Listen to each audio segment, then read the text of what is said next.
One. Good afternoon, Frank. Hey, good afternoon, Noah. Hi, everyone. Frank Forza here with my good friend Noah Green. Perhaps our other commentator, Jordan Worth, our friend, will be joining us in a little bit. This is episode 32, Noah.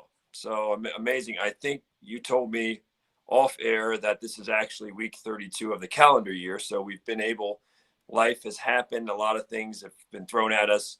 We have had to reschedule some episodes, but as it stands now, we're on track for the calendar year. We got 32 episodes, so we're still going. We didn't quit. We're showing up. We don't have many subscribers. We don't have many viewers, but that's the story of a lot of successful enterprises where you're just building the foundation brick by brick. And here we are, episode 32. So, you were asking me what we don't always, by the way, out there, Noah has been very successful, in with the financial sector, and he's now pivoting. I've been successful at a few things. I think we both plan quite a bit in certain areas of our life and not always others. And I actually love that we do this podcast, sometimes improvisationally. Sometimes we go through things and we'll text each other back and forth during the week, Noah, and we'll say, hey, let's talk about this. Or sometimes during an episode, we'll say, oh, man, there's not enough time today, but next week or in a future episode, we'll tackle that. But I actually like the fact that there's the listeners out there, that there's a lot of discovery and we do things improvisationally. Thing I was thinking about while I was preparing breakfast here today, and I fasted for probably 12, 13 hours, and then went with some green tea and even some celery. Then I had some grapefruit, and then about an hour and a half, 2 hours later, I had a little bit of sweet potato, and I had some muesli, which is like organic oats and raisins and almonds and some strawberries and some blueberries. And I actually started doing this baking soda, like a half teaspoon, Noah, of baking soda and water, which is supposed to help with your pH balance, because a lot of people are your body has an ideal pH balance of acidity to alkalinity. And so I've started to put a little more attention to that. Apple cider vinegar can help with that sort of stuff too. A lot of people, we get really strong on the fruit side, right, on the sweet fruit side. And then we're weak on, the bitter berry side, or lemons and things like that, grapefruits that tend to have a little bit more of that, give you a little more of that acidity, that balance. But anyway, while I was doing this, I thought about my buddy Benson Henderson. I don't know if you know Ben Henderson, the former UFC champion.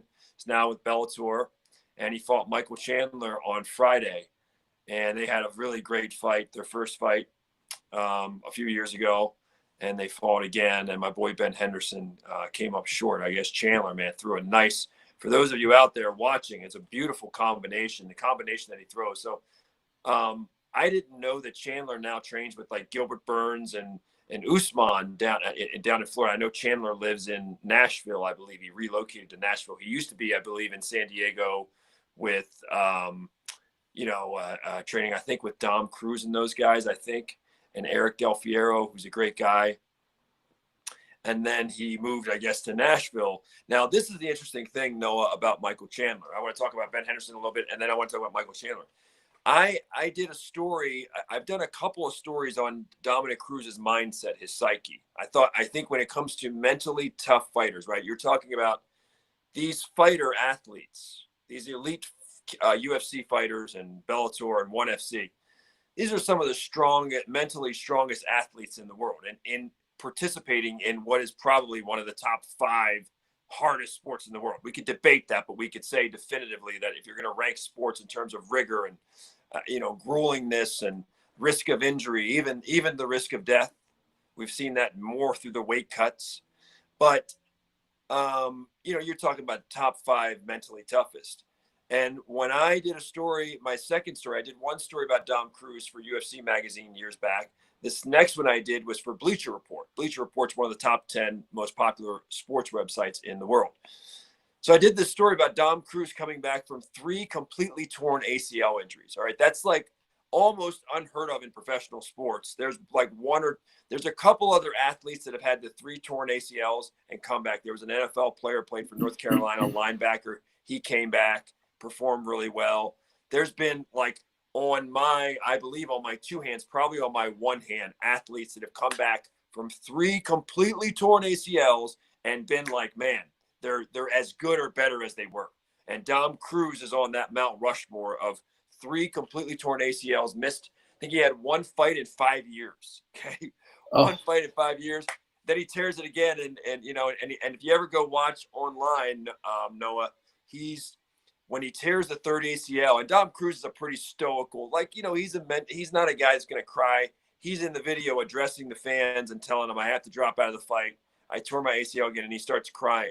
It's a very emotional video. Like, you just see how much this means, this guy, this UFC champion. And of course, eventually he gets stripped of the belt because he's the champion, but he gets stripped of the belt. Nobody beats him, but he gets stripped. And so Dom Cruz is if you want to study mindset, I mean, you got guys like Randy Couture. You got guys like Dom Cruz. I mean, they're in a league of their own, and there's probably a few others that I'm just not thinking of now. They're in a league of their own mentally, right? And a lot of what Dom Cruz did, because his body didn't work, he had to go to a place where, like, you know, monk mode, where his mind was doing the work even when his body couldn't. So there was a lot of visualization, a lot of mantras, a lot of mental training, because his body wasn't able to oblige. And when I did a big story on him on Bleacher Report. It's called the Bleacher Report was wonderful to work with. They named it Give In to Win. Give in to win mean almost like a surrender to win, like this path, this monk path of Dom Cruz to regain the UFC title. And in that story, when I interviewed, I was talking to guys, and I said, listen, I was talking to top trainers, people that have worked with Dom Cruz, and I said, tell me, who's the mentally toughest fighter or hardest worker you know of in the gym? Like, you've seen a lot of fighters, right? This is a place of alphas. This is a place of a land of hard workers, a land of confident people, right? The most ultra competitive people. Tell me who stands out. And of course, Dom Cruz is right there. Everyone's like, well, Dom Cruz. Randy Couture's name comes up. A few other names come up. A name that surprised me, Noah, was Michael Chandler. Michael Chandler, because he's been in Bellator. He had 3 fights, and then he signed with Bellator. He was at University of Missouri. He was a very good collegiate wrestler. But people that have worked with Michael Chandler, like, because Michael Chandler had probably, I'm assuming, because he hasn't been under UFC, he's done his 12, 15, however many fights. He's done 20 fights. He's done them at Bellator, right? And he was a 3-time Bellator champion. He's won, he's lost, so he's able to come back, which shows mental toughness too. He loses the belt, he comes back better. He loses the belt, he comes back better. He gets knocked out, he comes back. And so he's got that. But I don't know Michael Chandler, right? I've had a chance to train with a lot of fighters. I've had a chance to interview a lot of them. Never had a chance to interact with him. But his name came up and said, bro, people were telling me too, Michael Chandler, Frank, is right there with Dom Cruz in terms of hard worker, mental motor. Like, this guy is the real deal. And so I'm mentioning that because of this most recent fight. I still have never interviewed Michael Chandler. I've never trained with him. But if you have a chance, Noah, you and everybody else watching, if you want to see a beautiful combination, because Noah, you and I still appreciate stand-up fighting, right? We still appreciate, even though, you know, we're jiu-jitsu, we're ground specialists. That's our first and foremost love. But I love the stand-up. I pay attention. And there's a combination there. So Michael Chandler apparently went down. He's still at Nashville. They still run their gym there, but he went down and subsidized his training with, you know, Usman, who's a UFC welterweight champion, and Gilbert Burns, who's I think going to be. I think Gilbert and them are still in the same camp. I know some of those guys. Usman had been with ATT, and I think Gilbert. But in any event, he trained with Usman and some other studs.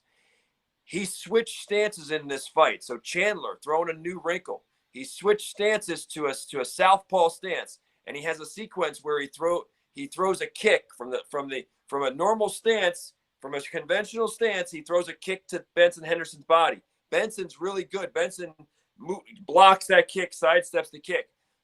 After Chandler throws that kick from a conventional stance, he's now in a southpaw stance, which Benson, he had not fought Benson in that. From the southpaw stance, he throws a jab that makes Benson recoil. When Benson recoils, and Benson kind of throws a little punch, but nothing devastating, Benson recoils, tries to throw, and Chandler steps in from that jab, boom, throws in with it. I mean, as elongated, kind of like Conor McGregor. When Conor McGregor punches you with the big left, he doesn't just punch you.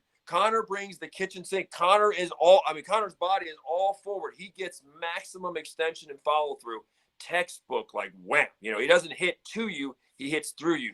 So they've watched that combination that he threw, Chandler threw. It was a kick. It was a side kick to the body, which Benson blocks, followed immediately by a jab from the southpaw stance, followed with a left hand from hell that just complete follow through. Benson Henderson had only been stopped once in his career. Love Benson Henderson. Got a good relationship with. Lent Benson Henderson my shorts for the IBJJF No-Gi Worlds. One time he came to me, he's like, I don't like my shorts. Can you have an extra pair? I gave them to him, and he went out there and he had a good match. I don't know that he won, but he Benson Henderson is so competitive, takes on all comers. But anyway, I've hogged the mic. No, I apologize. But this is what I think of when Michael Chandler came up. It's worth watching that fight. It's worth following that guy on Instagram because that guy is the real deal in terms of work ethic and psyche and mental toughness from people I trust. And then Benson Henderson, man, is anytime, anywhere, just drops into jiu-jitsu tournaments, drops in at the world championships. He's always doing like those fight to wins. He's fighting, you know, he's a UFC champion. He's in Bellator. And, but one other Benson story. Let me tell you one other Benson story. And then you can have the mic because I know you got plenty to say, but one other Benson Henderson story. This is how competitive Benson Henderson is. Okay. Benson Henderson, this was back in the WEC. Remember, Benson Henderson was a WEC champion, I believe, as well, a WEC world champion, which was a world champion. I mean, those guys were world champion. They produced a lot of great fighters that went over the UFC and just crushed it, just killed it. And so one day, I believe Benson was champion. I believe he was champion, or he was fighting for the title. And he's there at the weigh-ins, okay? He looked like death. I mean, he looks like death at the weigh-ins. He's one of those guys that when he cuts, sometimes you just look at him, you're like, my God, like you can see it written all over his face, like, bro, how does this guy make the weight? He looks like death, right? He probably walks at 182, 185, and he looks like death.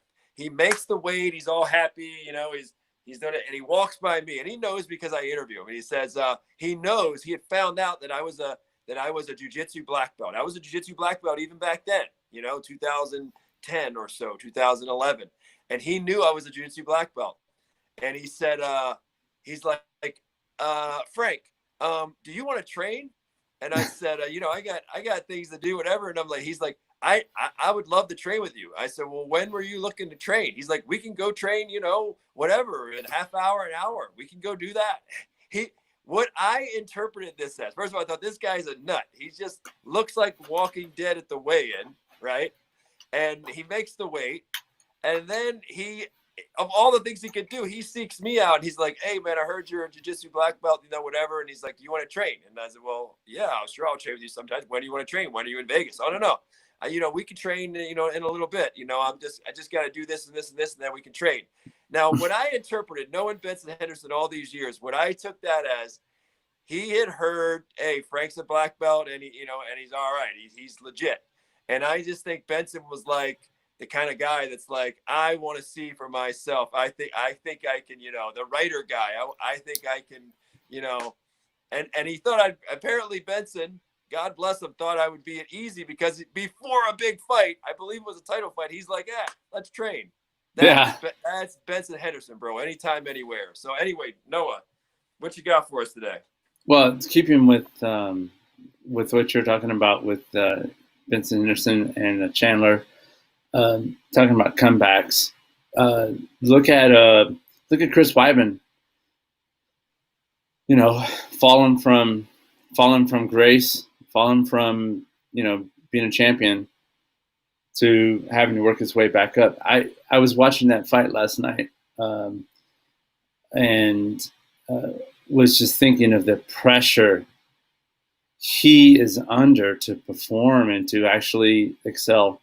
Now, the fight itself, I don't know. Did you watch any of the UFC fights last night? I didn't. I do watch the highlights. I don't always watch the fights, but I do. I know that, you know, the interesting thing is when I was surveying, well, you go ahead, you fit it. I'll tell later. No, I did not, but I did see the highlights, Noah. Okay. Well, Chris won his fight, and it wasn't, you know, it wasn't a dominant performance, but he did win the decision. And I was just thinking about, as he's coming back from from his losses, he had 2 losses in a row, and where do you go if you lose this third one? That's a bit of limbo, but he managed to pull out a W, and so it wasn't a it wasn't like a knockout in the first round kind of fight, but he did win that decision. Anyways, as far as coming back, I wanted to step a little further. Going on with this coming back. Earlier, I was driving. I was taking my puppy that I have over to the dog park a little bit, and the thought occurred to me about, although there are a lot of people already training regularly and a lot of academies are opened up, like in New York, Henzo's they're not open yet. They're Marcel, they're not open yet. I started watching some online courses through Hoyler Gracie, and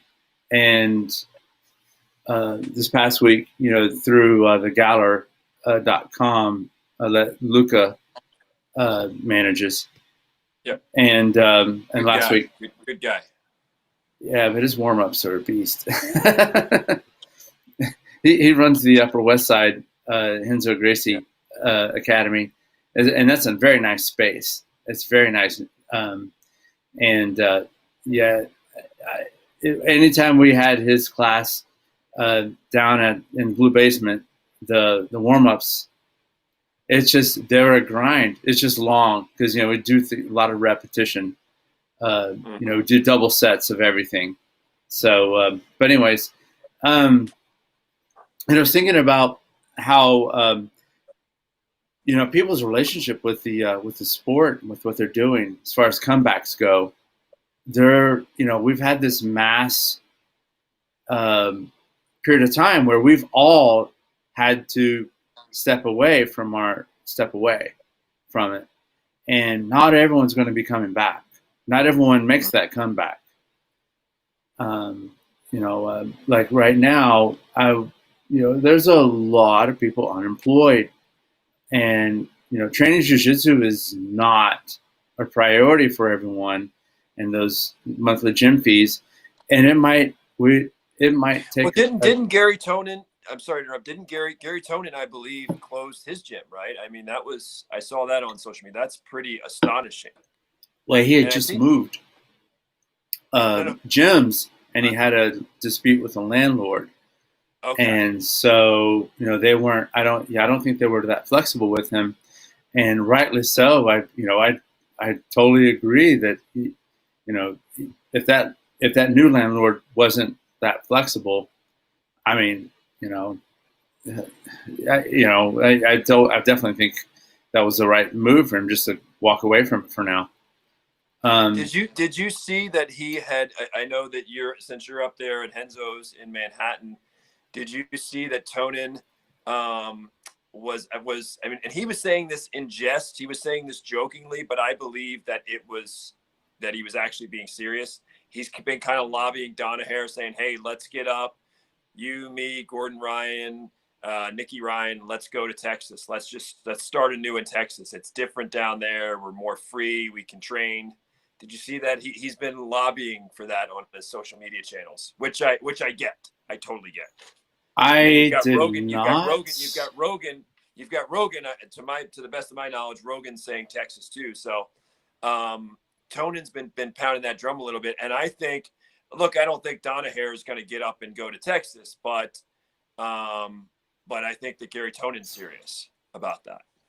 I wouldn't see, that wouldn't surprise me whatsoever, that Tonin and Gordon would go. But that would be a shocker if Danaher were to walk away from Henzo's. Everyone's moving down to Texas. We got Elon Musk opening up that huge factory for Tesla outside of Austin. I've been watching a drone. There's a drone someone's put up, and they've been going over it. Texas makes a lot of sense Texas makes a lot of And sense we're talking to a native Texan too. So absolutely, yeah. I don't have enough space behind me to put a Texas flag, but it definitely belongs behind me somewhere over there because I'm Texan first. Yeah, I would love to go back to Texas myself, except mosquitoes, the bugs, the humidity, the storms. There's a few drawbacks there. Well, there's a lot of Texas is pretty dang big too, right? I mean, it's huge. When I worked for UFC, I was very fortunate. We pretty much canvassed Texas, so I was in Texas a lot. You have you have a lot of jiu-jitsu in Austin. A lot of jiu-jitsu, and the On Academy's there, and Gary Tonin and Gordon, they've been going down along bringing Danaher. They've been going down and competing at I think it's like a submission underground or some kind of fight promotion. Fight to win. Yeah, they've been doing a lot of that. He just had a match against that kid Gante De Leon or whatever his name is, the Canadian kid who's really good. I guess Tonin won that one, but that was he's another one. He's just like Benson Henderson. He doesn't care. He fights MMA. Gary Tonin, he's in one championship, and he's one of those guys that he's one of those jiu-jitsu guys like a Damian Maia that converts, man, or Gilbert Burns, right? Some of these jiu-jitsu first people that actually convert, because we always heard the stereotype of, well, you punch a jiu-jitsu black belt once, they become a brown belt. You punch them twice, they become a purple belt, and punch them 3 times, they become a blue belt, yada yada. And there's certainly some truth to that. There are some jiu-jitsu people, but you got guys like Gary Tonin. He's just got the right psyche, the right athleticism, the right everything, where he's someone. I mean, he's still young in his MMA career, but if he keeps going, even a guy like Rafael Lovato, who retired because he had whatever, the aneurysm or the problem with his brain, there are some like that convert very well. And a lot of people forget that. They just see these jiu-jitsu guys, oh, you're a jiu-jitsu guy, and they forget how well some of them, the well-rounded ones, convert. And Gary Tonin is one of those too. It reminds me of Damian Maia in the sense that Damian never really had crisp stand-up. His stand-up got better. But because of the threat, because Damian Maia did have a number of takedowns in his arsenal, he was remarkable. Damian Maia was remarkable, not just for his jiu-jitsu, but for his diversity of takedowns. He would just study tape of you and find out, this is the takedown you're vulnerable to based on how you distribute your weight, based on your stance. And he would just take you down with a body lock, with a snatch single. He would pull guard. I mean, he would judo throw you, whatever it took, right? A guy who wasn't a wrestler. So what I'm saying is, because Damian Maia had those takedowns, and he had the world-class smothering smash jiu-jitsu, even though he's, a little above average at striking, he's not a really good striker. But the constant threat in the other person's mind, from Anderson Silva to anybody, the constant threat of, if Damian gets me on the ground, right? If I tee off and let my hands go with Damian, right? If I try to be too aggressive, this dude will take me down and hold me down or submit me. And Jake Shields had the same thing. Love Jake Shields. Okay, I've met Jake Shields. He is a sweetheart of a guy. Jake Shields is a good guy. I rolled with him in New York. I like Jake a lot. Yeah. He's a beast. And I've trained on the same mats. I didn't train with Jake, but we've shared the same mats together when he came out to Drysdale's, and he is the real deal.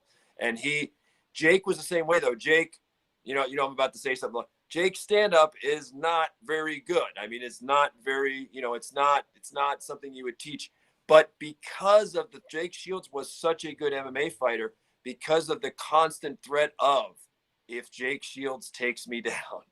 And it kept, go watch the GSP fight. Go watch when he fought GSP. The great GSP, one of the greatest in history, did not want to seriously throw hands. He dared not throw hands very much with Jake Shields. He was content to win a boring decision. Like, I'm not going to sit here and throw a lot of punches and step the wrong way and get taken down by this dude. No way. And, Gary Tonin is one of those guys that I'm really curious to see if he sticks. It looks like he's going to stick with MMA, but man, I'm really curious to see how good he can be. I think he'll have better hands than Damian Maia. And he's one of those guys too, that because he is so dangerous on the ground, he's got wrestling. He's tough. You know, he can take a licking and keep on ticking. And he's so unpredictable in the way he enters those any of his jiu-jitsu, and especially his leg attacks. He's so unpredictable in it that if you're fighting him, you constantly have to be worried that at any moment he'll drop down and do some sort of kamikaze sweep, or roll under your leg, or take you down and wind up on your back, choke you out. The constant threat of that is going to make Gary Tonin a nightmare for anybody who fights him. Even if he loses, anybody who fights him the week of the fight is going to be like all these scenarios swirling of what he could do at any moment. He's that kind of fighter. You just said something a moment ago before that I want to go back to, and I'll start by saying that last night I cooked a big old meal. It was a big Lebanese meal, and so it took me all afternoon to the evening. I sat down finally to watch UFC, and so I can fast forward through the commercials. And I watched all the prelims and undercard, and then I realized, like, oh, wow, it was 11 o'clock at night, Frank, and I still had the main card to watch. I still had 4 fights to watch, and I watched 3 out of 4. I watched the first, skipped the second, and then watched the third and fourth. And I was watching them, and I've been seeing so many fights lately. So many UFC fights.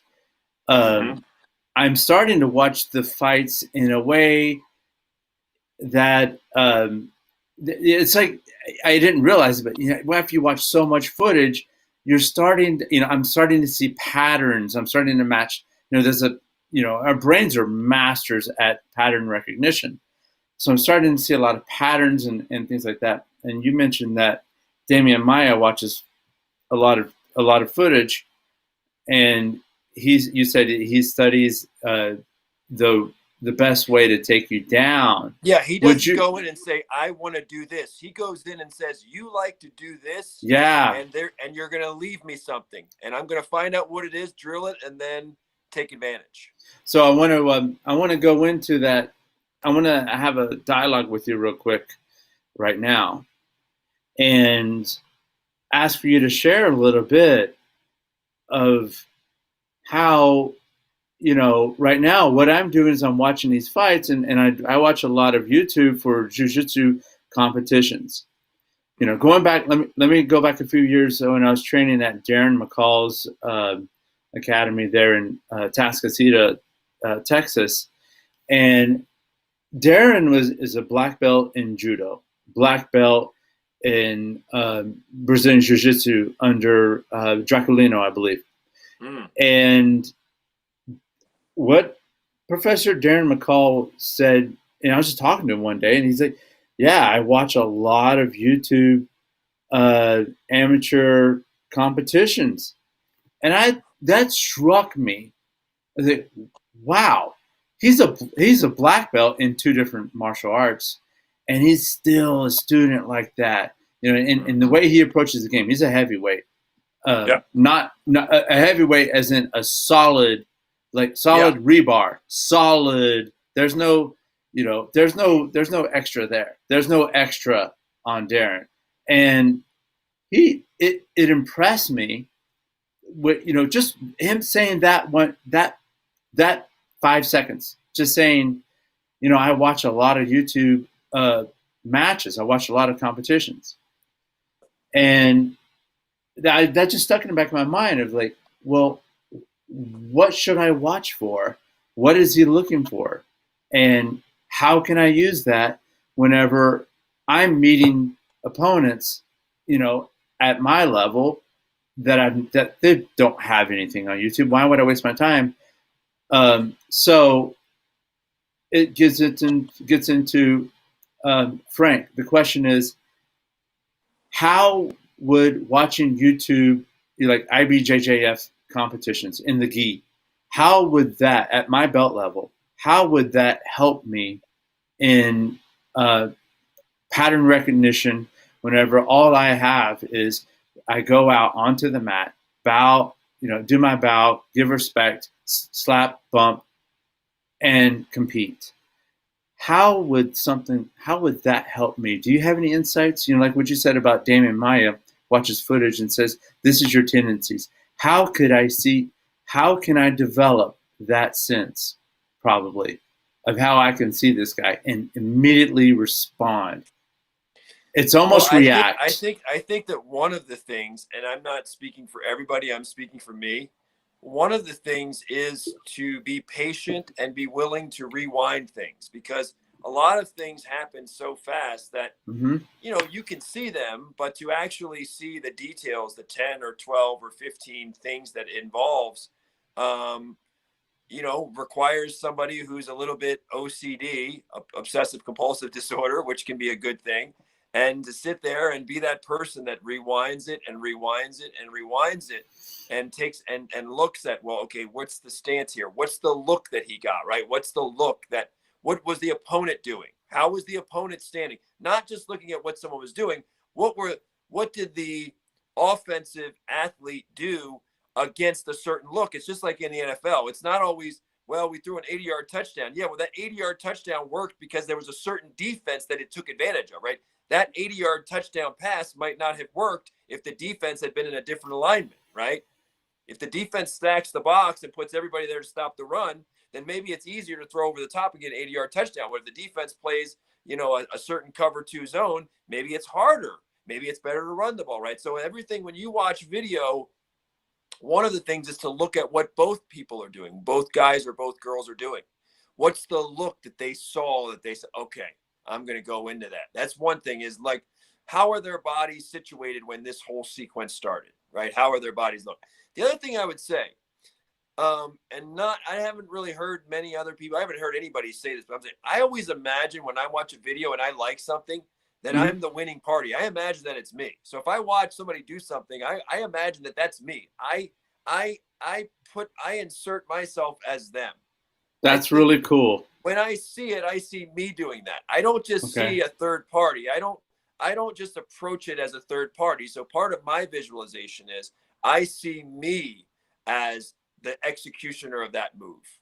And hopefully on the winning end, I see me as the victor. Elvis Presley used to say this when I remember he won an award. And Elvis was very shy when he was up in public. For someone who was such an amazing performer and showman, he had this incredible humility, genuine shyness. So even when he would go to speak, he would speak very limited. But one thing he said, look, I loved watching movies when I was a kid, and every time I watched the movie, I imagined myself as the hero. So I always saw myself, I was the hero. I'm the hero of that. So this very humble guy is telling you too, though, I always wanted to play the hero. When I watched the movie, I thought Elvis is the hero. I'm the main character. I'm the hero. And so all of the success to come, Elvis Presley was like a nobody in like 1954, I think. Within 18 months, he was the biggest. He was driving like a truck. He was driving a company truck somewhere, delivering stuff. Within 18 months, he was the most famous musician in the world. And this guy, a lot of what he had done was just visualization while watching movies. So when you're watching it, I'm not saying you do that with everything you watch. I'm saying do that with the videos that speak to you. You know your body type, Noah, right? You have an idea. You have an innate idea of what moves will work for you.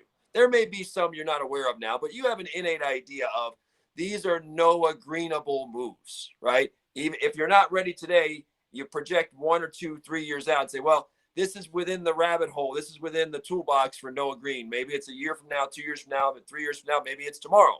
But this is in the rabbit hole. When you see those moves that speak to you and speak to your style and your ethos, then you say, okay, you watch it, you rewatch it, you pause it, you take a look at what was the entry, what was the opponent showing, and then you visually insert yourself every time you see the move. Don't think of it as Gary Tonin. No, it's Noah Green. It's Noah Green. That makes a lot of sense. We love and honor these athletes, these innovators, these in-the-moment innovators. But at the same time, for your purposes, at some point in the watching, in the visualization, you have to impose yourself in there. what would I do? How would I move? What would it Okay. take for me to be faster? If you watch a move and you say, well, he was able to do this. Happens in striking. I was watching, I have I'm almost embarrassed to say it. You may know it, but I watch tons of street fight videos. I think it's because I'm traumatized by my younger days in Baltimore with the street violence and all this, Okay. all the stuff that went on. And so I have this thing where I do like watching street videos, so much so that apparently YouTube or whoever does the algorithm knows and just keeps flooding my box with them, right? So I have to resist because they know me and they know what you like, right? They know whoever it is, Google, whatever, knows what you like. So it sends you more of it. And at some point that becomes overkill. It becomes a distraction. And you're like, God, I got to stop. They know I like jiu-jitsu videos, so they keep sending me good ones, right? And then you have to just turn it off and be disciplined. And I have to do that with street fight videos. And I watch a lot of wrestling videos, and I watch jiu-jitsu videos too, and I watch UFC videos. But I do watch more street fighting videos than somebody would imagine a guy who looks like me would watch, right? I watch a pretty good amount for someone who looks like me, and somebody who doesn't get in street fights for that matter, hasn't been in a street fight for, 17, 18 years. But I was watching one even earlier today, and I think it was like Russia. It was like some Russian country. And there's these guys, they're outside, and these two guys attack this one guy. One guy's about 180, 190 pounds, and these two guys attack him. They come running at him, and he throws, one punch, boom, guy falls, knocks that guy out. And then in the next step, literally within the next second, he's like, boom, one guy's down. And then boom, the next guy's down. And so I'm watching that video. I'm like, boom, boom, right? Both guys fall like bricks, and both guys had charged him, right? And one of the things I was watching is, so when you watch something like that, one of the things I watched was his feet. Okay, how are his feet when he's standing? Another thing I was watching for was, what did he do with his head? When he threw the punch, did he move his head off mark? And he did. When he threw the punches, every time he threw the punch, he threw the first one. He didn't throw a jab. He threw it here. When the first guy ran at him, he threw it like kind of with his lead hand. He threw like an overhand here, but he moved his head off center. Noah, he moved his head off center in case the other guy threw back. If the other guy threw back, the other guy would probably throw. You throw your hand here. The guy's looking usually for you to be on center. Usually, okay. And so he threw boom big, but he threw his head off center. When the next guy came and he threw the next punch, he threw a big punch that landed, and he threw his head off center, which was interesting, right? So the little things like that. Then I would imagine, okay, that maybe that's me. I would imagine, how are his feet? And then I would also imagine, okay, this guy was very fast and explosive. How do I become faster and explosive? Because some people, Noah, you might watch a video and you're watching and you're saying, I like that move, but I don't know if I'm quick enough to enter, because some of the things that work, like if Gary Tonin did everything super slow, everybody in the world would be able to stop it, even though it's brilliant and it's awesome and his technique is incredible. If he did everything super slow, I mean, the best fighters and jiu-jitsu heroes in the world would stop it. Part of it is the speed, the execution of speed. So you have to also be aware that when you see things that are working at a high level, that there is a speed element, there's a power element, and you have to constantly be exercising your mind and intelligently practicing and drilling during the week to say, hey, how do I get a little more? How do I work gradually? Because you can easily tear your groin or tear your hamstring or just something stupid. Even punching. If you want to punch harder, don't go out and unless you're like 20 years old, 18 years old, if you're our age, you're over 30 and you haven't been punching a lot, you want to build power and speed, you need to go gradual, man. You don't go out there punching the bag as hard as you can. No, you're going to jack up your elbow, you're going to jack up your shoulders. All those shoulder muscles aren't built for that. They haven't built them up. So when you start looking at, hey, the speed and power it would take to execute these moves you love, let's start working with those. It might take us 6 months. It might take us a year. It might take us a year and a half. But let's get going gradually and intelligently to say, okay, I need to be faster. Or let's say I was watching Gary Tonin videos and I'd look at his entries. I say, wow, he spins really well. How do I get better at spinning and being more flexible in those spots? How do I get better with my clamp, right? A lot of these leg lock guys, Jordan and I were talking about this last, a couple episodes ago. How do I get stronger with my clamp, my pinch, my groin pinch and everything? And so it's an awareness too of watching the move, rewinding the move, and transposing and inserting yourself as the hero, kind of like Elvis Presley style. And then also understanding what are the physical attributes it would take to do that, and consciously starting to say, okay, I want to have better leg locks. Well, I'm going to need a really strong leg pinch. I'm going to need a really strong leg pinch for that. What can I start doing now without getting, being stupid and getting hurt? What can I start doing today to get stronger at my pinch? If I want more chokes, what can I start doing to get stronger? I want my guillotine chokes to be stronger, my rear naked choke to be stronger. What can I start doing now to exercise those muscles, even when I'm around the house, to get stronger so that I can pull that off? So when I watch videos, Noah, that's some of the stuff that I'm looking for. That's great that you've shared that with me because, there's a, in this is pretty popular to talk about passive and active listening. Mm-hmm. And so now, what we're introducing here is active watching. Yes. Yeah. Active observation. And so what I've heard you say here, I was very curious about it, and I was thinking about what Darren McCall would do, and be the hero, be the hero of the matches. Yeah. Identify your type with them, and then start breaking down the nuances. Yeah. That makes a lot of sense. And I can see, everything that you do in reality is created twice. First in the mind, and then the second way is manifested in the physical sense. Yeah. So that was something we got into. Right now, you just talked about backwards engineering or reverse engineering. We talked about it last episode. Yeah. Reverse engineering, what they're doing by watching YouTube videos, and then not taking a ton of stuff. Mm-hmm. There's one trip that, speaking of Darren McCall, there's one trip that he taught me. And Frank, I got to tell you, takedowns are hard for big guys, because you've got to move your mass plus that other guy's ass. That other guy's huge, to move him. And the timing of catching those trips while you're on your feet, the timing is tough, like right when and I've been practicing this one trip that Darren taught me as a white belt, no stripes. And, you have a grip. I have a grip on the lapel and I have a grip on the sleeve. And so I'm right-handed, and I will do a quick sprint to his left side. All right. Turn my hips to face the other way and pull. And so his right foot is seeking stability because I've pulled him off and he's doing that. And when I do that little sprint, it's like a 2 or 3 step, maybe 4-step shuffle, but it's a fast one for a lot of mass movement. And you get that rotation in. You get that rotation, your opponent or practice partner, his right foot's going to be seeking, to move because you're moving him off of his center. And what I've got to do is you got to run, sprint to that, and simultaneously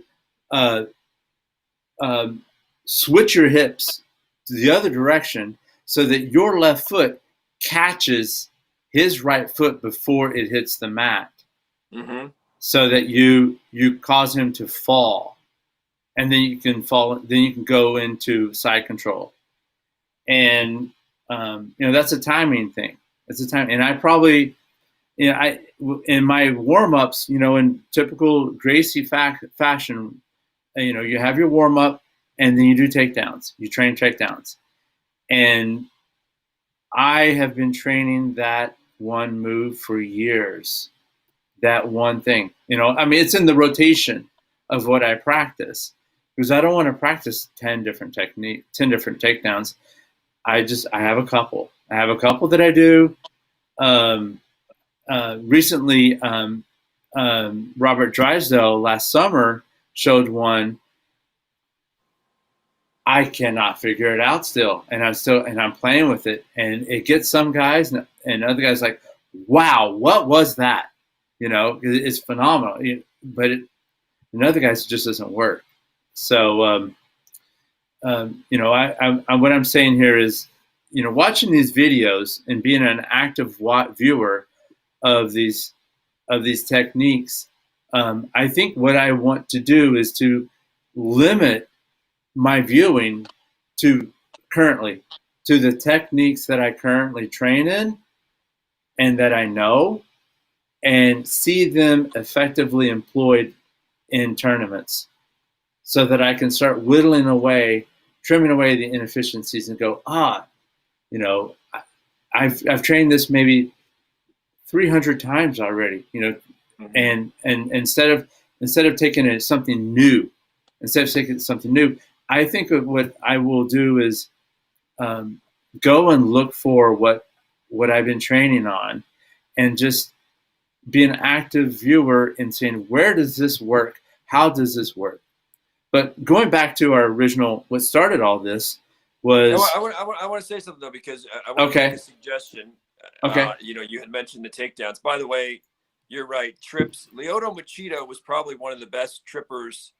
Really? That I remember in MMA. The former UFC champion. He was phenomenal with the timing on that. And you're right. There's some judicas out there that are phenomenal with those. With those kind of sweep trips. We're not talking about like an inside wrestling trip where they drop to their knees. We're talking about those, foot sweeps, right? I'm talking about foot sweeps. Yes. Yeah. Sorry. I should have been clear on that. I've been in love with the foot sweeps forever, and I don't think I've ever gotten one of them in a live. And I love them because they're low risk. The other thing is, first of all, they get the opponent worrying about his feet. So now instead of him worrying about his body and the clinch and everything, now he's like, oh my goodness, I got to worry about my feet. They actually have to defend from head to toe, which is harder. Most people, don't threaten from head to toe, so it's easier on the other person than the opponent. That's a good point. So I've always loved foot sweeps. You're right. The timing has to be incredible. I am not, unfortunately, I'm not adept at them. But I was going to make a suggestion to you, just planting a seed. Let me hear it. Yeah. Regarding takedowns. So let's imagine, just for self-defense purposes, and even for, a lot of times you're going to be the bigger person. And in class, you might not be the bigger person because they put you with somebody closer to your size. But in real life, if a situation arose, or even in training when you're with somebody, usually at random, if there were random encounters of you in self-defense, you're going to be the bigger person usually. And because of that, I think a bear hug makes sense. I think you should have bear hug varieties in your they're very intuitive. They're very natural. They don't entail, of course there's adjustments and there's techniques you need to learn, but bear hugs would be a wonderful sequence for you for, let's say, even like 95% of situations. I'm not talking about necessarily tournament jiu-jitsu. We do need to get you other takedowns for that. But you should know bear hugs should be in your repertoire. If I was your size, that would be in my repertoire. My buddy John Swigert, I went to high school with him. He was a state runner-up. And that's what he used to beat me with in practice. He'd get this dang bear hug. That's what he beat. He was, 200 and some pounds, 205 pounds. I was like 150. And he was very strong. He played D1 football as well. Won a state title in football. But he just had this bear hug that was like, man, it was just pure power. Once he locked his hands, just boom.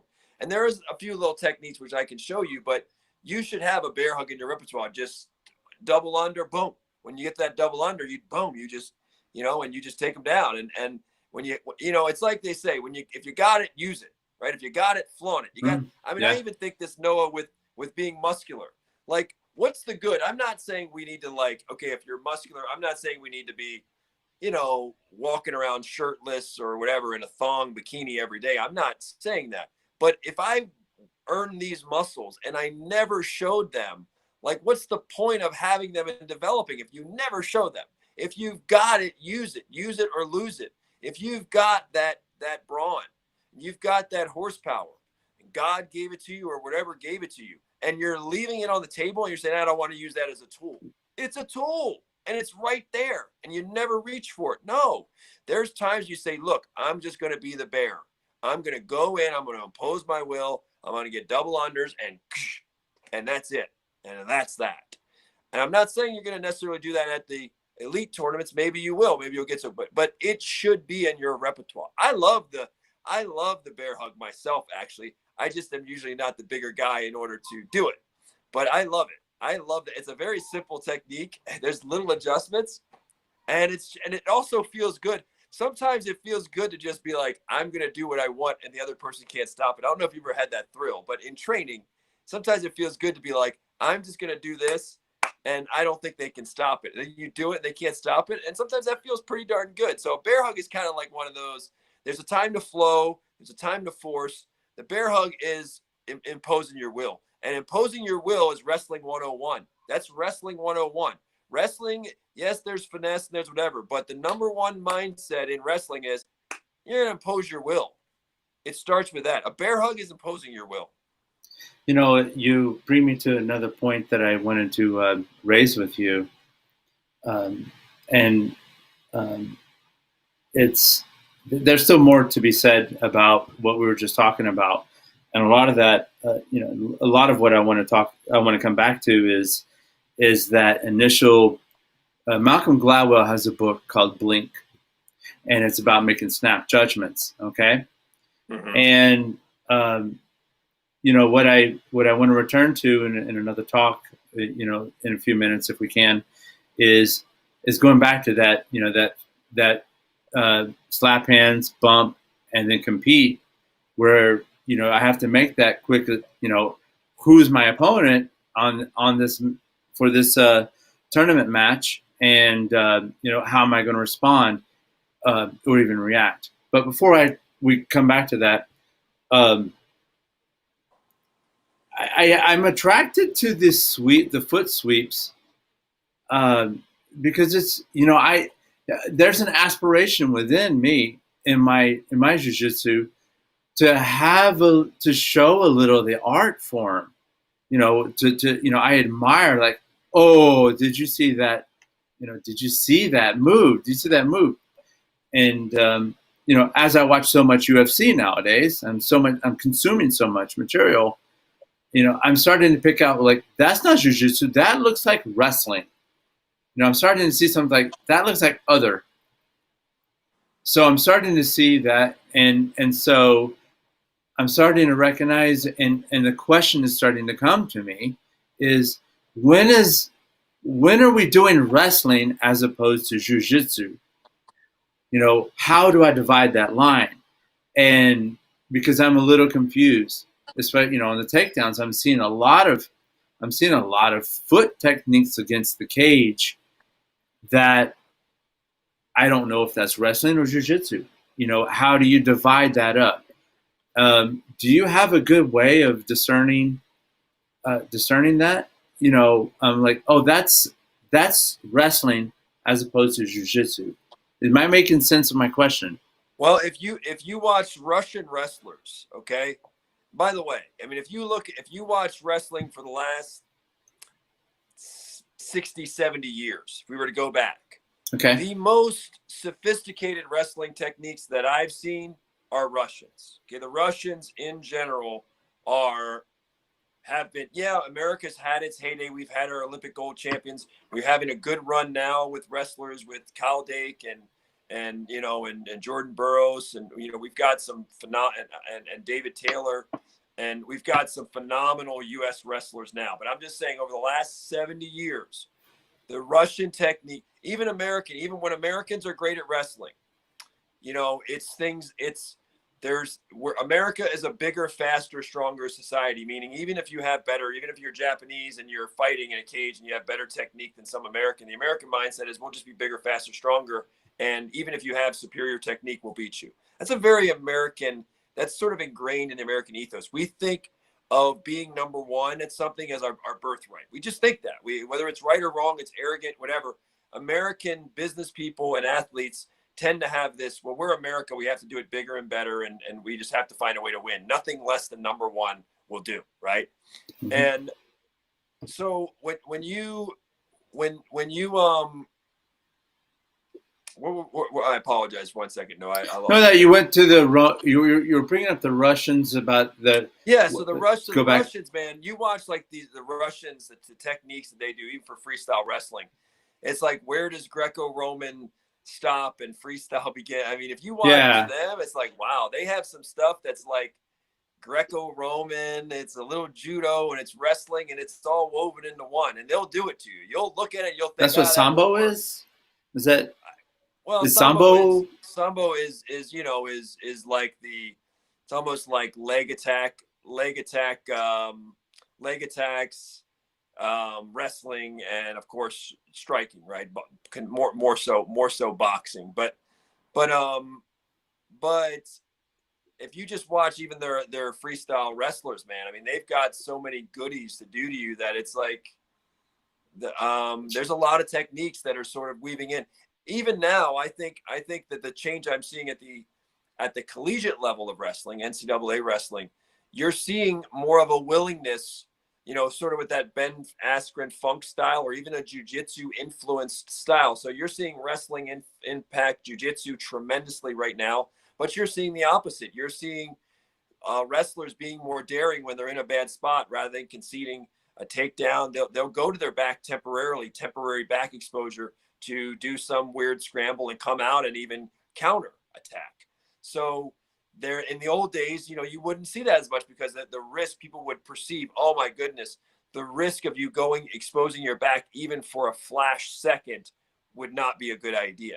Now you're just seeing a whole other level of boldness and daringness, which says, well, if I do this funky stuff and these funky rolls and these crazy counters, and you take advantage of your athleticism or backflips, then you can actually create havoc for your opponents. It's hard to prepare for that. It's easy sometimes to prepare for techniques sometimes and to know the counters. It's hard to prepare for someone who's so athletic or so unpredictable. We've talked about that with John Jones, where you're like, you go in with a game plan, but you don't know when you actually get out there. You're like, wow, on tape, I see what this guy, I see what my opponent wants to do. But then when you feel their power, you feel how strong their grip is, or you feel how great their balance is. There's things like that don't show up. I had an athlete who unfortunately doesn't train jiu-jitsu anymore, probably the quickest learner I've ever seen on a mat.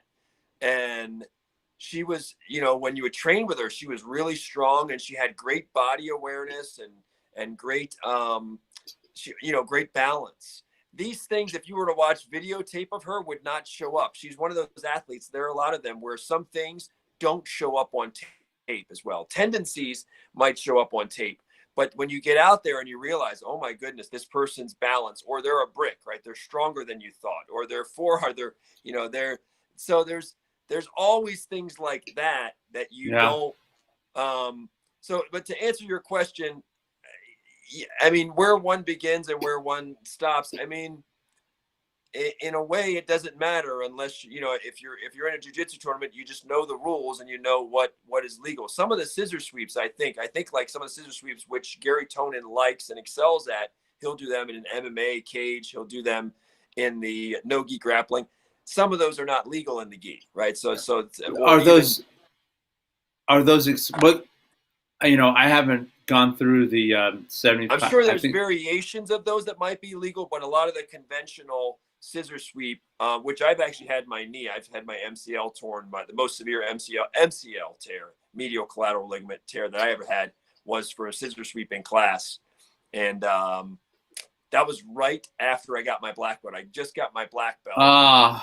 And I would say within 2 weeks of getting my black belt, guy came in from Texas, about my size, wasn't anything special. I mean, he was good. He was nothing special. I've trained with guys way better, but he got me with this surprise scissor sweep. And when he did it, all of his weight went and took my knee out. It was early in the train, so my knees weren't warmed up. And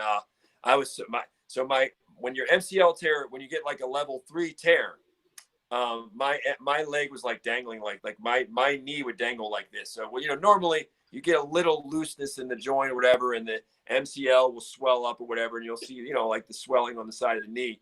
But in this case, I got a lot of swelling there, and my knee, like the joint, because the MCL was, had been partially torn, but a really, really deeper tear. and it was like my knee was dangling like this for like a couple weeks. I didn't get So, surgery. Yeah. we could go down the rabbit hole with the Yeah. taxonomy of moves, Yeah. and trying to parse out whether they are Greco-Roman style, or I guess there's something called folk wrestling. Yeah.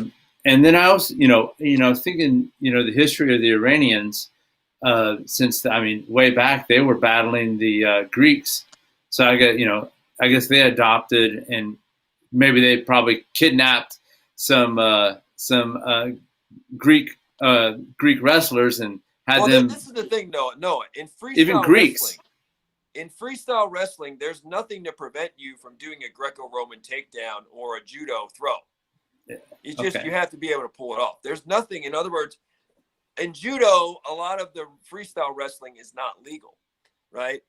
But in freestyle wrestling, if you could do a judo throw, you could, whatever, you could do it. It'll be 2 points if you can hold them down. And you could do a Greco-Roman throw in freestyle wrestling, and and you can do. So the greatest variety in freestyle, there are a lot more, especially in folk style, right? We have folk style here in America, and then the international rules are what called freestyle. But Greco-Roman, of course, has more restrictions, right? It's more a lot of upper body stuff, and you're not allowed, in general, you can't tech the leg. But even judo has, right, certain chokes and certain arm bars that are legal, but then it prevents a lot of other jiu-jitsu. But there are certain clock chokes and arm bars, interject Ronda Rousey. So I wouldn't get caught up as much with that side of it. I would just be like, you like it, and if you really like it and you think it fits in your toolbox, then you start to train it. We can categorize it later, but I wouldn't, I mean, you could go to a jiu-jitsu tournament and do the bear hug, right? That bear hug, which is kind of a judo throw in a way. In a way, when you do variations of those bear hugs, you can do it off to the side, and you're talking a little. Yeah, that's where I was headed with my question. Yeah. I was setting up my question for you. Just turn my little light on here. I was messing with it. My question there was along the lines of, how does, when you go and I'm speaking more solely of the IBJJF rules, those kind of tournaments, I go into Henzo's Blue Basement, we train stuff. No one's doing scissor sweeps, that's kind of not at my level, and hopefully no one surprises me with that. Otherwise, I will surprise them with a orthopedic surgeon's bill. But there's got to be a point where you start to say, well, how does the rule set work for IBJJF tournaments, when I can go, oh yeah, that worked, but that wasn't the art form. Now that's something else. Now they're using wrestling. They're using wrestling whenever this is a jiu-jitsu tournament, and this is not a wrestling tournament. This is jiu-jitsu.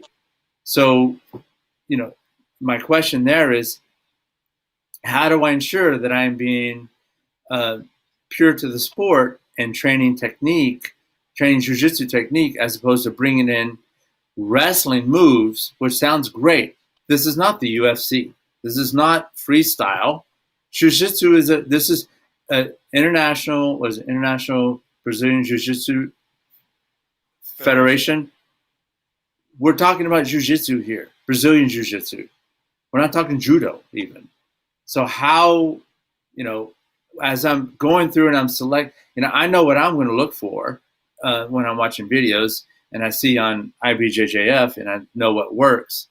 Well, you just need to find a takedown that you need to. If you're watching wrestling and you're just watching pure wrestling, and you said, I like that takedown, you're watching UFC, or you were watching Olympic wrestling match, and if you like the takedown, you just have to realize, okay, if I was to incorporate that into my game, how would I modify it to account for maybe the possibility of being guillotine choked or kimura'd or something like that, right?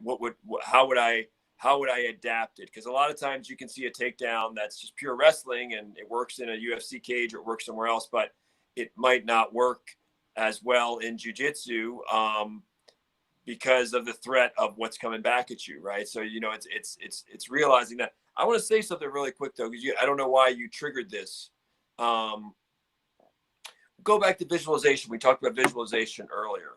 Okay. And I was thinking, it occurred to me, like, the pitfalls, like how could someone be a better visualizer, especially right now where a lot of people can't train very much, or some people can't train at all, and they're sort of left to just watch YouTube videos. And they're left to their own devices. Yeah. Yeah. And that accounts for a lot of their training. So I mentioned sort of like make yourself the hero of your own, you know, make yourself the hero of the video. You know, imagining yourself trading places. It's no longer Gary Tonin or JT Torres. It's you. The other thing I would say that really this is, and this is hardly ever, I have never had this conversation with anybody. I've never read it anywhere. This is purely from my mind, my observation, my 33 years in the combat sports. This is me. This is not something someone told me, but I think that this is very true. And I think that fixing this pitfall will do wonders for a lot of, you know, beginner or intermediate tournament competitors. And it is this. The problem for a lot of people is that they go to the gym where everything is familiar. Their training partners are familiar, and they get used to people. Even though there's good people in the gym, you get used to them. You get used to their games, and you get psychologically okay. Then when they get on a plane and they go to a tournament in California or wherever, and they have people that they've never rolled against, people who aren't even as good as some of the people they train with a lot of times. A lot of times people you go and compete against aren't even better than a lot of people in your own gym. And yet, because of the unknowns and the, you know, all of the unfamiliar, and that hurts them. That makes them, at the very least, that makes them hesitant, and it hurts their performance. They don't perform to their best because now they're overthinking, or there's a hesitation gear, or the fear is speaking at a higher volume than it does in training. And so the result is subpar performance, or a performance that's nowhere near their best. This is extremely common. In fact, this is the norm. The norm is that people go to these tournaments, et cetera, live competition, and they underperform. I would estimate that probably 90% of people are in that category. Even when they're winning, they're actually underperforming relative to their potential because of things like this, because of the unfamiliar, because of the unknown, because of the mental game. And so what you need to do, in addition to watching the videos and seeing yourself as the hero, seeing yourself doing the moves and pausing the video and watching and looking for all these things, and then imagining what kind of strength and speed and flexibility would it take for me to get there, and then slowly, gradually working on that. But the other big thing here, this thing I'm telling you, which is pretty much, I almost shouldn't say this during live filming, because it's a very good detail, and it's something that a lot of instructors are going to use. What I'm about to say, they're going to say that they know it, but they never talk. They don't know it, and most of them don't say anything about it because they don't know how to specifically rotor this like I'm talking about. The very important thing is that you have to get used to visualizing yourself in unfamiliar, in unknowns, against people you don't know. Mm-hmm. You have to, let me give you an example. When I was in high school, I would want to see the gyms. That's why the day or two before, if I could get there, I would walk around the arena. I would always recommend to walk around the arena. Nowadays, even before you get on the plane, you can go on Google and find out what it looks like. I want to know what it looks like in there. I want to know what the color is. I want to know what the lighting is. I want to know that. People don't understand, Noah, that little things can affect your comfortability or not. Little things. So even just not knowing that the gym is cold. Some people go there and, little things add up. Oh, the gym is cold. Oh, there's more people than I thought would be watching. Oh, there's 10 mats and not 2. Oh, I thought that my coaches would be closer to the mats. I can't hear my coach now. Oh, I thought that my coach would be allowed to corner me, but now he's not allowed to corner me there for whatever reason. Oh, I thought that people have this expectation. Sometimes people go to a tournament and they're worried, my mom or my friends are supposed to come. Where are they? Are they here? And they're worried about that instead of the match, right? So there's all kinds of little things that, because people are new and they're not familiar, they're thinking about, oh, where's the bathrooms? Oh, there's only one bathroom and there's 500 competitors and there's only one bathroom and it's hard to get in there to take a piss or do whatever. And when you go to a tournament, you're going to have to pee. Your sense of how often you have to pee is going to go up way. You're never going to have to pee more than when you go to a tournament if you're properly hydrated. You'll always feel like you have to pee because something about your senses become heightened when you get to a tournament. Every sense becomes heightened. Your sense of, I got to pee. So you'll feel like you got to pee a lot. A lot of people feel like they got to pee all the time. And you'll be like, well, where are the bathrooms? So you have to make peace too, whether it be walkthroughs, whether it be researching. Where's the nearest place you're going to eat at? Instead of making trouble, oh, we had to eat a crap meal that you didn't want to eat. You need to know when you get into place, where are you going to be eating? You know, what sort of things do you know work for your stomach? And you don't play roulette with your eating and your drinking before a tournament, which people do. Oh, there's this special thing at the restaurant. We'll cover that. And your We'll cover that. We'll cover that later. Yeah. So when you visualize, you have to visualize to account for the setting. Listen, if you go look, I'm a writer, as you know, Noah, and I've been in writing for, I've been writing since I was 8, 9 years old. I was writing song lyrics back then. And so I've been writing for 40 years. Okay. I never read a book until college, right? I never read a book cover to cover. The first book I ever read was Frederick Douglass's Life and Narrative of, Frederick Douglass. Phenomenal book, 144 pages, riveting, unbelievable. I mean, I have so much respect for Frederick Douglass. So how come I never read a book? Well, one reason is a lot of the people we're told are the great writers, but the great writers, the great American writers, one thing that they tend to do, the older writers, even some of the greats, they beat sense of place into you. Like there will be plenty of books out there where the first 4 or 5 chapters are all about rural North Carolina and what it looks like. Yes. And these are deciduous trees and the town was founded. Here's the history of the town. And here's this special endangered species that's in the town. And here's the bears. And you're like, what the hell? Like, let's get to the characters. Let's get to the meat. Why are you giving me a sense of place? Why are you beating me upside the head with what this town is about and what it looks like and the color and the topography and the geography and the geology? Bro, get to the point. It'll drive a young person crazy, right? Especially for ADD. Well, let's fast forward to our visualization. That setting matters to you because your body feeling comfortable. You might go down a dark alley. How comes a lot of people, brave people, go down a dark alley and they're like, just a dark alley, okay? You don't know what's in that freaking alley. Why does that freak people out? You walk, if any city after midnight, there could be nobody on the town. If you go down a dark alley in almost any American city after midnight, right? And most of them, you'd be like, whoa. Your sense of like, your spidey sense is like, why? The odds are there's probably nobody in that alley waiting for you, right? There's probably nobody. But guess what? Now, if you were more familiar with that alley, I bet you if you walk that alley every night, you might be alert and scared. You'll be less scared. You'll be well aware of more. You're partly freaked out by the alley you don't know more than the alley you do know. The dark alley you don't know will scare the piss out of you more than the dark alley you do know. Once you start to know the terrain of the alley, you know what to look for, it's different. So you have to get comfortable with what is the, I remember I did a Grapplers Quest tournament in Vegas. And to give you an idea of this stupid, silly, I think I told this story once before, but it bears repeating.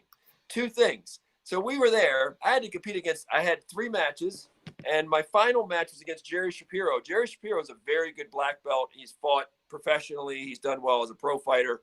He's, during our day, me and Jerry Shapiro were probably among the 5 best grapplers in our size in all of Vegas, in all of Nevada.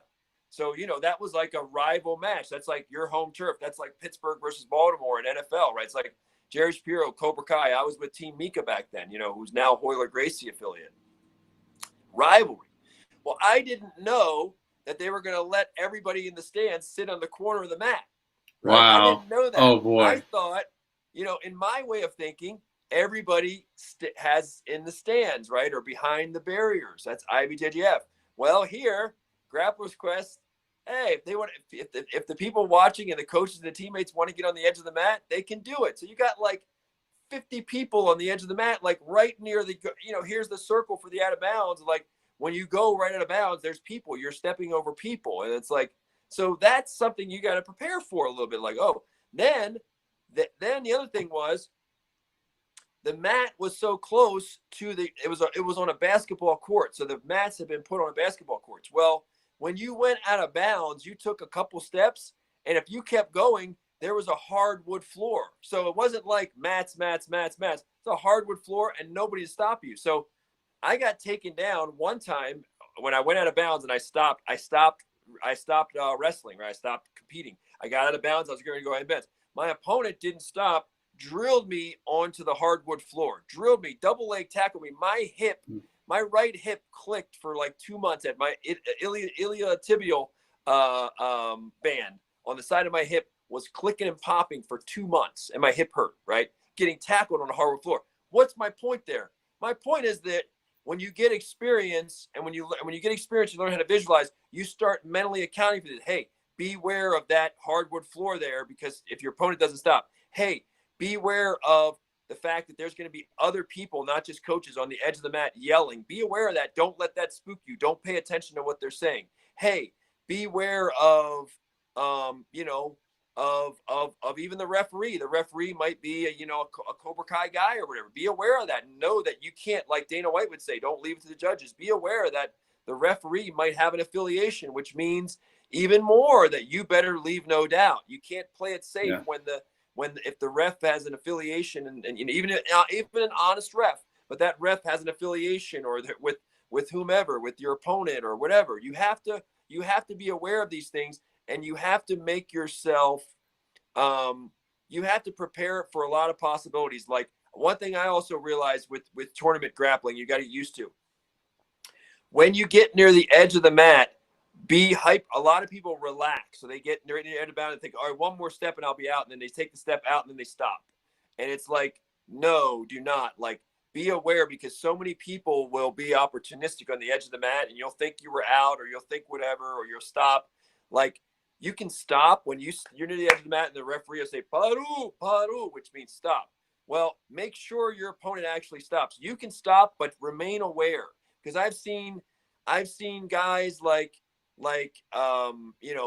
because of they don't have the edge of the mat awareness. I've seen a lot of things, from me being tackled out of bounds and look at the ref like, dude, we were out of bounds. Like, what, you're supposed to protect me. Well, the ref's not going to protect you all the time like that. Even though it's supposed to, that's not supposed to happen. Well, it does. There's times I've seen guys get submitted near the edge of the mat. I've seen guys get taken down because they thought they were out of bounds and whatever. I've also seen, this is a really important one. You got to prepare for this one. And IBJJF does a pretty good job, but this one's hurt me many times in tournaments.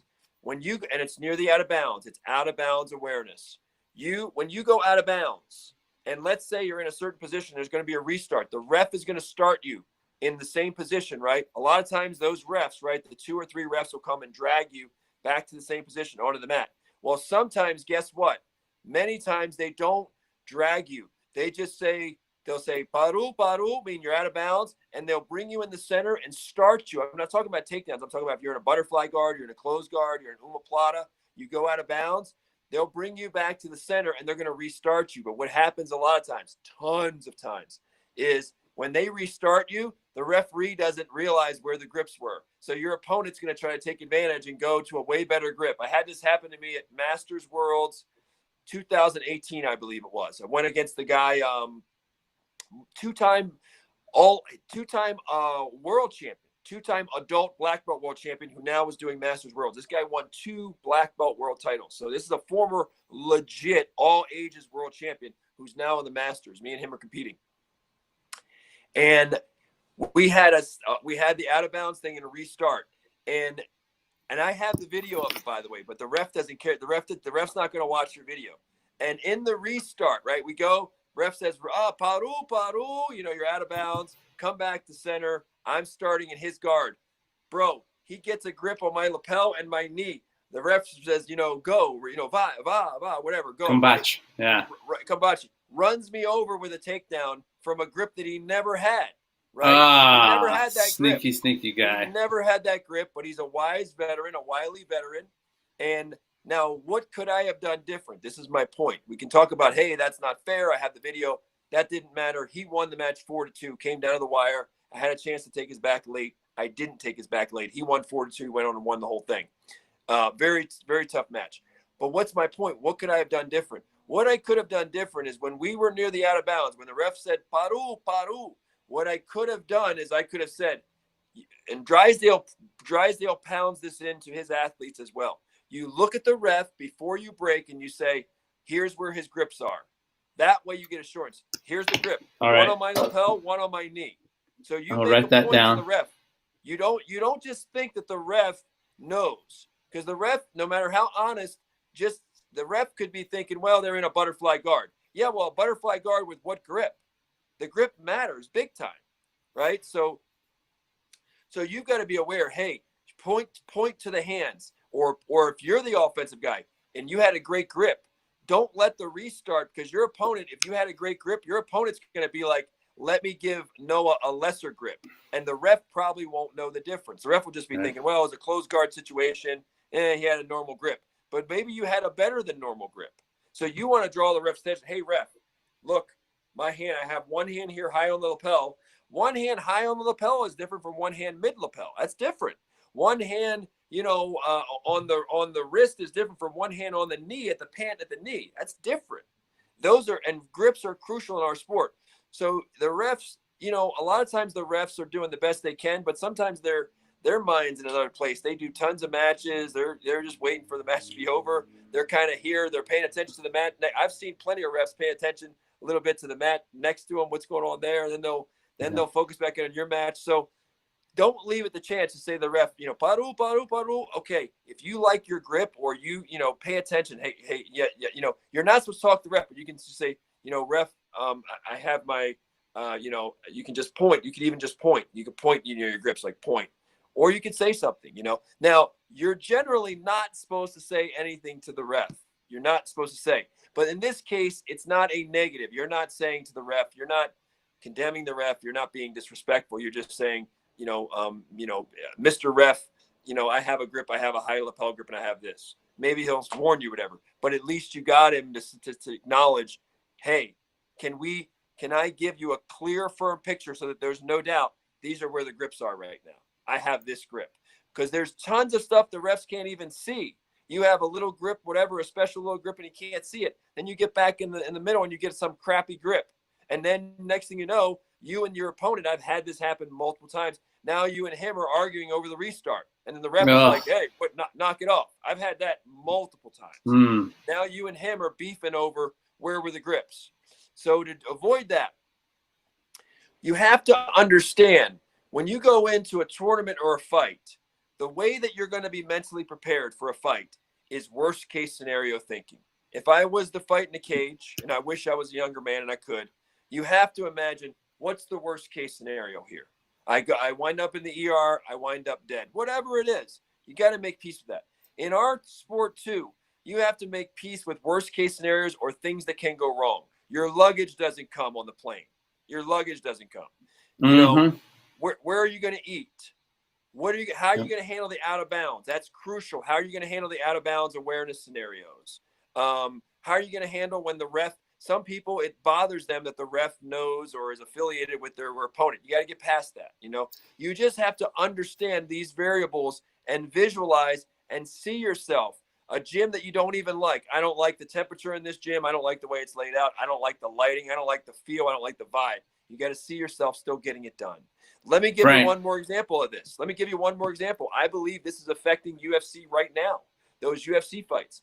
A lot of fighters, it's going to be psychologically tougher on them right now to adjust from fighting in front of 13, 14, 15,000 people and fighting in front of 200, because you can hear everything. It's a different experience. You have to prepare for that, for going in and fighting in that setting. It's different than 20,000. You may think it's not an issue, but it is, because the human brain works that way for most people. I'm not saying for everybody, but for most people, it does work that way. If you thought there were going to be 20,000 people and there's only 200, That matters. You need to be ready for that. You're going to be able to hear what the commentator is saying. Normally, in a normal UFC fight, you can't hear the commentator calling the fight. Nowadays, you can, which is why, Herb Dean could hear what Dan Hardy, my old friend, old training partner, he could hear what he was saying.